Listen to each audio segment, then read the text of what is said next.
Zach, you own buildings in San Francisco. What's your answer as a landlord? Yeah, I only own buildings in Jackson Square, which is like the one decent part remaining of San Francisco, and which is actually where people want to be. And we've seen pretty good leasing activity there because it's as people get driven out of Market Street and out of Soma, they substitute to Jackson Square. Look, I think Chamath makes a good point, which is the demand picture for San Francisco is really unclear. There's something like, call it 30% vacancy. So there's an enormous number of these zombie buildings. And it's really hard to understand where the demand is going to come back to fill them. Now, the counter argument to that is, yeah, but it's so cheap. I mean, these buildings are so cheap. They're basically selling for almost land value. That's Chamath's point. It's like it goes to zero. Yeah. So if there's a recovery, then it's very asymmetric, right? I mean, you could get 3 or 4x upside on your money very, very quickly. Rates come down over the next couple of years. You could refi your equity out. So that's the counter argument is, yeah, we're not exactly sure where the demand comes from, but if you are willing to have a long-term outlook, like 5 or 10 years, then there's a pretty good chance it'll come back somehow. I think one of the things that has to happen in order to foster that demand is for there to be some fundamental changes in the politics of the city. And the question is, how does that happen? And I think one of the ways it could happen is the city starts facing huge budget shortfalls, which are coming. There's going to be a huge budget shortfall over the next year and next couple of years because there's no activity. I mean, a third of the economic activity of the city has just dried up. And what about the rest of the country? So tell me, like, if this is what's happening in San Francisco, what's happening in Boston, Dallas, New York City? Well, I don't think those areas are as impaired. They don't have the vacancy rates that San Francisco does. I mean, so if you look no at other major market has 30%. So just coming back to my prior question, if you were to assume San Francisco commercial real estate debt is impaired on the order of 30%, what do you think the debt load for all commercial real estate around the country is impaired? Is it 10%, 15%, 20%? I don't know. I mean, I think that you probably, for San Francisco, I'd say probably half the debt should be written off. I don't know what it is for the rest of the country. There's already half a dozen of these buildings that have traded in the range that we're talking about, and there'll be about 20 more that are coming to market that'll trade in the next year. It's going to be fire sale after fire sale. And you have to clear out all of this bad equity, and then you've got to clear out all of this bad debt, and then the market can reset itself. But look, Chamath has asked the $64,000 question here, which is, when will the demand come back and what will it consist of? And that is the leap of faith here that you have to make.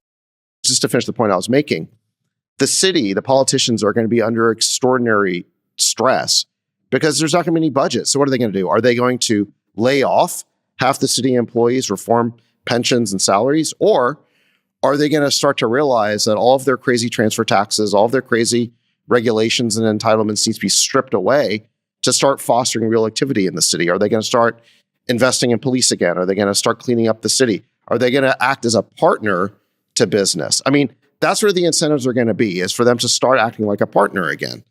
And again, that's a huge leap of faith given how crazy left-wing the politics of San Francisco have been. But they may not have a choice because it's going to come down to, do we fire half the government employees or do we start working with business instead of driving them out of the city? I don't want to get too caught up in San Francisco politics and San Francisco as a region. I think we've hashed that one out. But the bigger question is, if there's this impairment on $3 trillion of commercial real estate debt across the country, who eats the loss? So who owns all the equity in these buildings? And where does that ultimately flow through to? What are the second order effects? And who owns the debt? And where does that all flow through to? We know the debt sits on the commercial banks. Do the bank stocks get beat up? The market's been cognizant of this. Folks have been shorting and selling regional bank stocks. And then Bill Gross, the well-known bond trader who used to run PIMCO, came out this week and said, hey, I've been tracking all these regional bank stocks. They're down so much. It's insane. They're trading at a huge discount to book.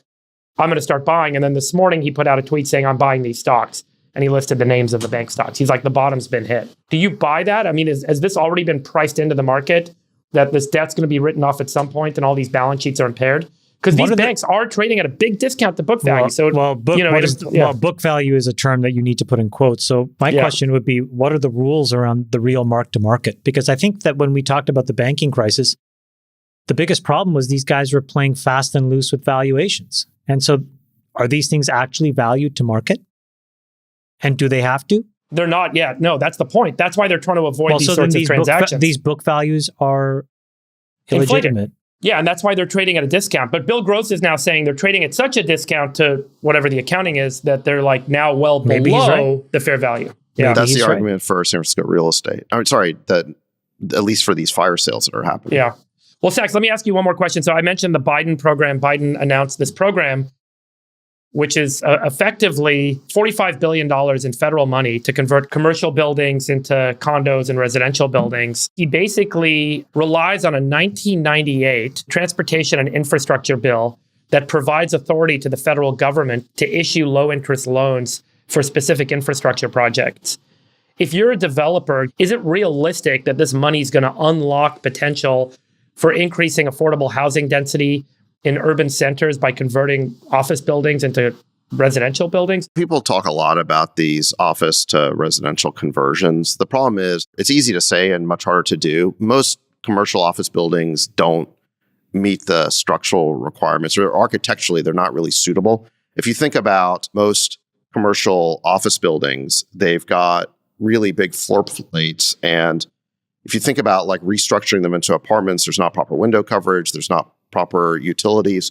So it's a lot harder than it sounds. And I'd say most office buildings don't meet a lot of the requirements for this. But I think what's good about this executive order, even though I don't really believe this is a great use of $45 billion, is that it's sending a signal to all of these cities, all these local governments that we need to get with the program here. In other words, you've got, a blue executive sending a message to all these blue cities and states that commercial real estate is in distress and you need to loosen up your entitlements, you need to loosen up your regulations. It's sending a message to the city of San Francisco and all these other cities that you guys need to start doing positive things. And this is my point about, will San Francisco start acting like a partner for real estate development, which is how you make real estate work, or will they continue to drive all of these crazy regulations? So I mostly see this Biden program as symbolic. I see. But the question is whether the symbolism will actually drive better behavior by these blue cities. I personally think they're just trying to find more ways to pump money into supporting commercial real estate markets because of the issues we just highlighted. And I think this is the first of what will likely be several programs to support, framed as things like affordable housing, but really designed to support the economic loss impairment that's going to be inevitable at some point. Right. But you can't convert an office building to a residential building without rezoning, typically. Totally. Yeah. And this is where you need action by these city governments. They've got to rezone. They've got to reduce the regulations. They've got to eliminate these transfer taxes. Good luck. They have to make these projects. Yeah, exactly. They have to make these projects economically viable. I think that we'll be able to look back, and San Francisco will be an incredibly measurable experiment on the return on invested capital. Many things. On the return on invested capital of progressive left ideology. And it will be a great case study. Now, if it works, it will prove that all of these ideas that were kind of talked about in kind of like high intellectual circles has some value. And if it fails, which it looks like it's failing, it'll never be tried again for a very long time. Either way, you're going to have a very clear answer. And the good news is we're probably another 5 or 10 years away from that bottoming. Well, actually, can I ask you a quick question, Chamath? So there was an article here saying that the city controller's office for San Francisco has released its projected budget shortfalls for the coming years. It's almost $500 million for 2024-25, reaching $1.3 billion in 27-28. So what do they do about this? I mean, they don't have the money. They'll borrow money. And you can look at all of these other municipalities around the country as examples, but counties and municipalities and cities that are in much worse fiscal shape than San Francisco was able to stay incompetent for a lot longer. And so that delta T of incompetence tends to be about 5 to 10 years. I would say the midpoint is 8. So if we're starting now, you'll probably see some rationality by 2032, 2033.